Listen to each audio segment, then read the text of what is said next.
I don't know if you've had a chance to update your Illustrator recently, but holy smokes, is there some cool stuff in there. Update your Illustrator using Creative Cloud and then come with me. We're going to go take a look at what it can do. I'm sharing my screen, whoop, and we're going to look at the new Illustrator. So, yeah, here we are. I'm just in the Finder right now because my Illustrator, I don't want to open it because I want to show you the splash screen. Look at this.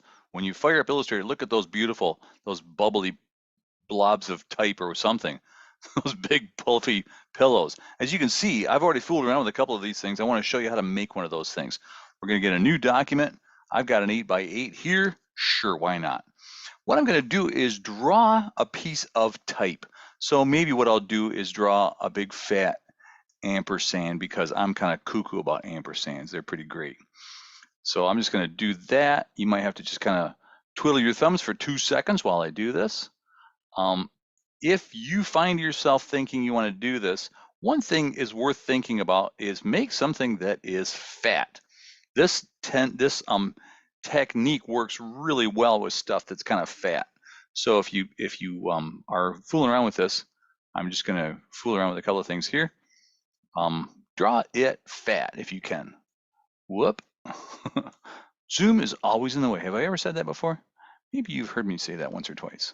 So maybe I'll put one more curve here and one more curve here. There's a big fat ampersand. And now, of course, what I need are the counters, which go like here. I'm going to keep these fairly narrow because I want to get that kind of really fat look. So maybe I'll do that and get that there. And then another one, I need another one right here, like that. Okay, so as you know, I've got basically 3 paths here now. I want to make those into a compound path, Command 8. Now they all are, I hope they're all, Command 8. Object, compound path, make. See whether that worked or not. Turning off the stroke. Turning on the fill. And let's fill it with bleh. Cool. So there's my compound path. I'm happy with that. Now comes the fun part. We've got a path. You could mess around with this thing. You could say, oh, I don't really like where that point landed. I'm going to move my anchor points around. I'm going to mess around with my handles. The beauty of this, you can keep doing this even after you've made it a big inflated piece of type. But let's just grab this thing. And now what I'm going to do is go to Effect, 3D Materials, and this is relatively new. There's one called Inflate. And look at that. Already it looks pretty cool, but we're not even close to where we're going to end up. I'm going to just play a couple of things here. I just want to show you.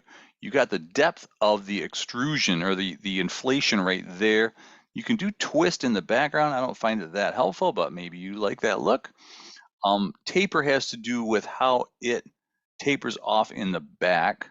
You can inflate both sides, which means that you could see this as a big blobby shape rather than just as a flat piece like this on the front. So there's that. Now, what we're doing is we're looking at this inside Illustrator in regular mode. We're in draft mode. We're not in render yet. So you notice that little render thing is not lit up. So what I might like to do is hit my render. Well, let's go to lighting first. I'll play with lighting first, and we'll see how that gets controlled. If you don't see this little square here with the globe in it, that's because you haven't updated your Illustrator completely. Go back in there, update your Illustrator. I've got one light by default. By default, it's up here in the corner. I can drag that around. Oh, I know, it's so cool. So mess around with that, put it where you want it, and then come down here and say, I kind of like another light source, and I'm going to put it down here and light it from below. And that one, I want to change the color of it. I want that to be a pinky pink light. So I'm going to put a pink light down below, and you see what that does already. I can control the intensity of it. How pink is it going to be, and how loud is it going to be? How high it's going to be from the image. So I've got a ton of controls here in terms of how that works. Ambient light I can turn down a bit, so I get only the lights that I put into my source. So it's pretty cool so far. We're still not there. I'm going to put a big black square in the background. Drag that in there, fill that with black, and then send that whole thing to the back. Doink.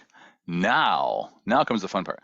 Let's take a look. I've got my shape here. I haven't actually hit the render button. This is the render button, and this is like a preview. So I can just hit that button right there, and it thinks about it for a minute. It's like, oh, baby, I gotta really use my computational power here. And then poof, look at that. So all of a sudden you get this really sweet, kind of puffy look with the highlights happening where you want them.